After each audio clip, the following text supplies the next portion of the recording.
Webheads, welcome to another episode of Worthy Ones, the video series where I take all the newest #1 comic books I read for this current comic book week and deem them worthy or not worthy. We're going to jump right into this, guys, as we have 9 new #1s to talk about this week. So the first book we're going to be talking about today is a book that was recommended to me by one of the webheads out there, and this one is Jeff Lemire's Phantom Road. This is issue 1. Now, Jeff Lemire stuff tends to be pretty good. I always like it.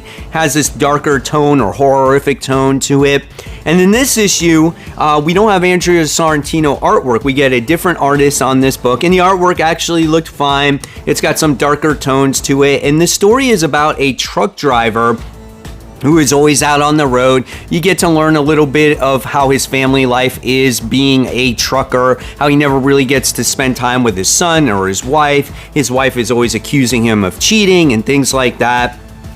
And as he's on the road reflecting, he almost gets into this type of accident, and he goes to check on the person that he almost ran off the road or killed, and they come across this weird, like, bone thing, this bone structure, right? And it looks like it takes him to this other place. And once he touches this thing and it takes him to this other place, all of a sudden these phantoms arrive, and our main character here has to do battle against these creatures. He tries to escape, and that's basically the entire issue. He comes across a bunch more of them, and then he kicks the crap out of them with a crowbar. What the heck is going on in this book, man? I was like, whoa. But I feel like you needed something more to get what the main plot is going to be. So with that being said, I'm gonna make this book worthy. That's right. It definitely has me intrigued. I want to know where these phantoms came from. What is this piece that he touched? Like, what is this book about? It was like almost a glorified preview book of what the overall story is, right? So at the end of the day, I think I'm gonna give this book a solid B. Can't wait for the next issue. Okay, next book we're talking about is I Am Iron Man, issue 1. This is a limited series celebrating 60 years of Iron Man. If you guys watched my comic book haul this week, I picked up quite a few Iron Man comic books. I got the first Madame Mask, the first Controller, super excited, and then I got this book. I read this comic book, and I can honestly say it took me 2 minutes to read. There's not much that really happens. You get some guys that come out of the wall that try to destroy Iron Man. They're like these giants. There's this weird person that's playing a guitar. Like, I don't know what's happening. And she threatens Tony, and she says, in the future, you'll know when you come across me once again.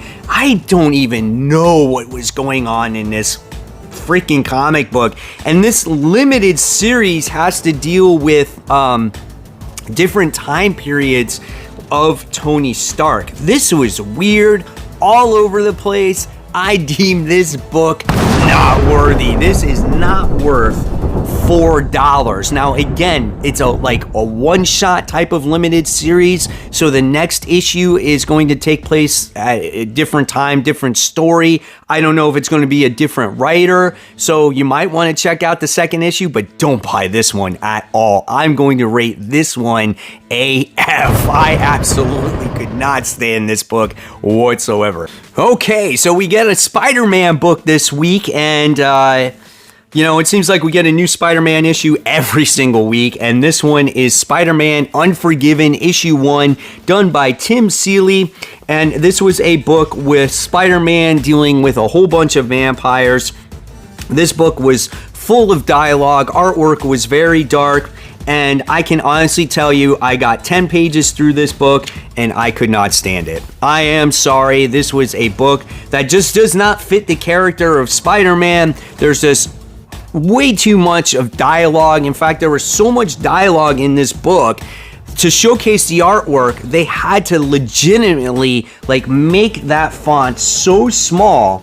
It just did not fit the book whatsoever. I did not like it. I did not like the characters. I did not like the motive with this main vampire who idolized Captain America and he named one of his kids like after him and stuff like that. It just wasn't for me. This is not a Spider-Man book. You know, I love horror comics, but when they try to put Spider-Man in horror, it just doesn't really work. They did that with the Deadly Spider-Man that is still currently out right now. It just doesn't work. It does not work for me. I'm deeming this book not worthy. Unfortunately, you know, you can try it out if you want, but again, I'm giving this book an F, man. This was just not even readable. Just very unfortunate right now when it comes to some Spider-Man books. Rogue and Gambit, issue 1. This one's written by Stephanie Phillips and Carlos Gomez does the artwork. The artwork in this book was actually really good. Bright, vibrant colors. I love the way Rogue looked in this book, and I was actually entertained by this one. This one was way better than the last Rogue and Gambit series that came out. This one had some action. This had some real purpose to it.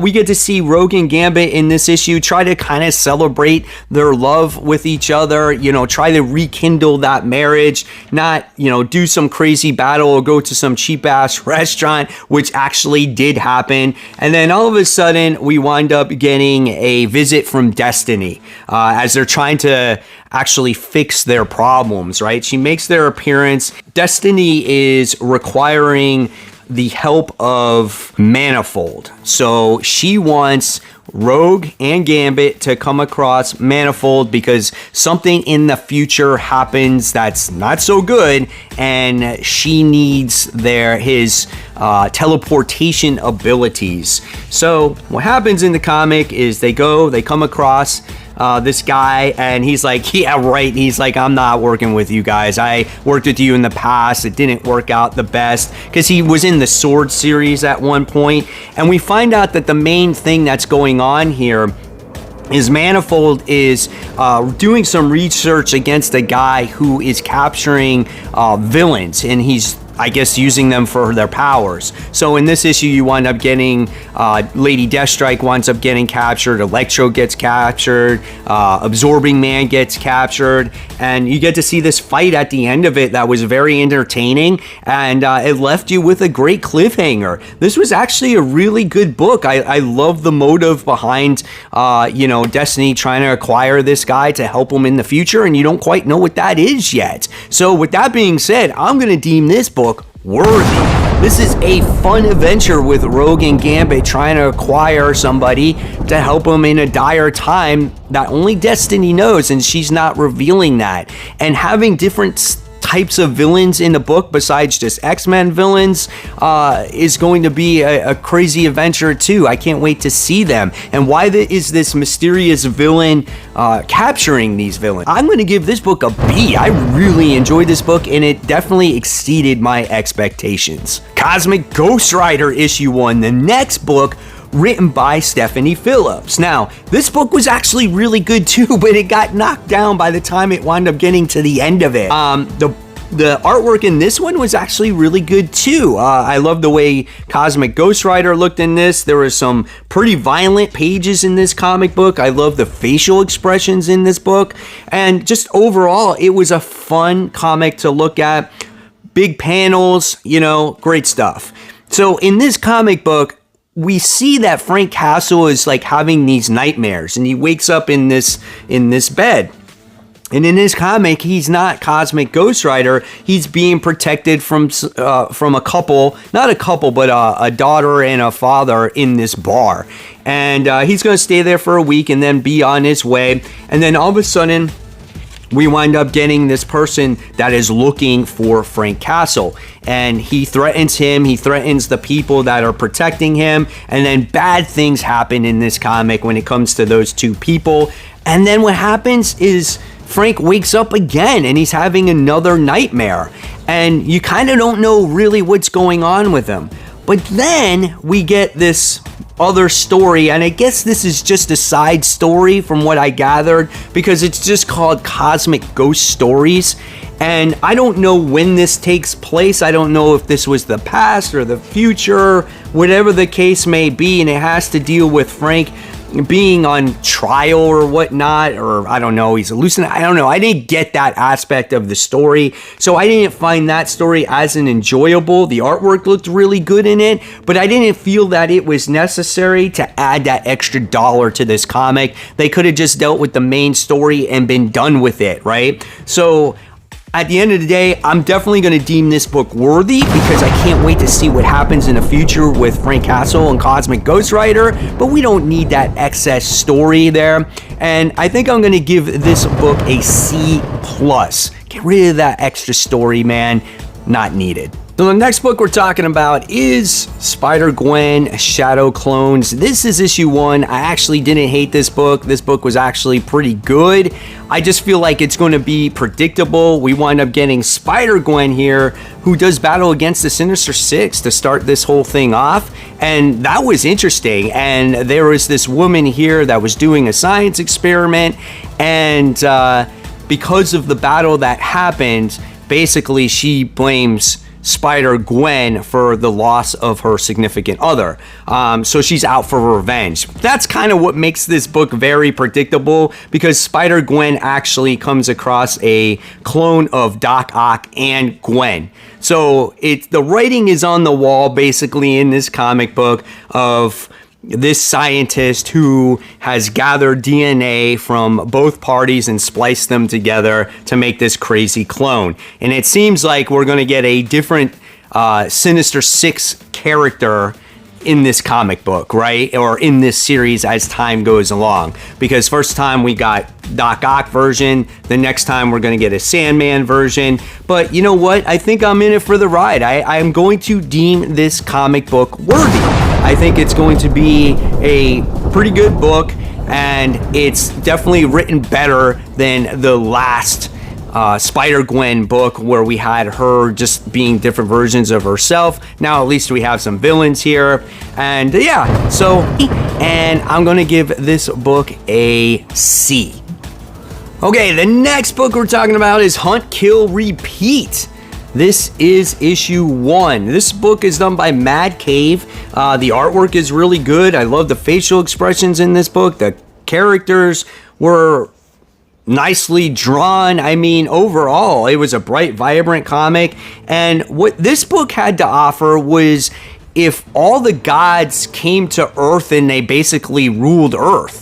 Right? And so they kind of take over the human population. They have certain humans work for them. And Artemis is the one that kind of just stayed away from Olympus, and it takes place in New York, right? And she fell in love with a mortal, a human, and she wound up getting pregnant. And let's just say Zeus did not like that, and he had his way with the human, her husband, and wind up killing him. And then we wind up seeing Artemis go into this battle with Zeus, and she's been put in a coma for 10 years. She wakes up after that coma, and we find out what she's getting herself into going forward in this comic. I love the way this book was written. I love how, I guess, Artemis was so desperate, and how she loved her human companion, right? And how heartless the gods are. It was just so full of emotion. And again, the art was so bright and vibrant. I'm going to deem this book worthy, and it's definitely fitting for this series, right? I can't wait for issue 2. I got to make sure I put this on my pull list, as my shop doesn't tend to get that many copies when it comes to this. So yeah, at the end of the day, I'm going to give this book a B. Another book that definitely exceeded my expectations this week. All right, here we go. The book that's technically not a number 1, but it does have a number 1 on it. It's the conclusion to the Murderworld story, okay? Again, if you guys have seen this show, you know that I have nothing but great things to say about the Murderworld story. We have Arcade, who has put a bunch of people in a competition against each other. It's like Squid Games. The final person wins a bunch of money. And we wind up getting to see the winner of this competition. And we get to see the final 2 battle it out with each other, which was absolutely phenomenal, right? Black Widow makes her appearance, or does she in this comic book? This book throws you for all kinds of twists and turns, and it's done that way on purpose because that's just what Arcade would do. He will trick you, and when you think you have things figured out, and that's what makes this comic book so well done. I deem this book absolutely worthy. I don't want to spoil anything about this book, but the one thing I'm going to tell you that it's an A+ rating, and look for another volume of this in the near future that ties into Black Widow. Okay, the book you guys have all been waiting for. This is Hallows Eve. This is issue 1. Spinning out of the pages of Dark Web. If there's one thing that I feel that was halfway decent that came from that crazy ass event, was that you wind up getting Hallows Eve. I think she's a great concept of a character. She's got a good power set. She's got these magical masks that give her the ability to change into different monsters. So if she pulls out a mask out of her bag that's a werewolf, she changes into a werewolf. A ghost, she changes into a ghost. Dracula, right? We get a little bit of a recap in this comic book of what has happened in the Dark Web, what Janine is about, and all those different types of things. So right away in this comic, we wind up seeing her use her powers for bad. She's trying to get enough money, just like most common thugs do, is they go rob banks. So that's what she felt like she could do. And then what happens is she comes across a security guard. She puts on a werewolf mask and she turns into a werewolf. And she goes and she attacks a security guard, and then she leaves. She has a conscience. She doesn't want to kill anybody. All she wants money so she can break out Ben Reilly from limbo, and then they can live like happily ever after. That's her goal.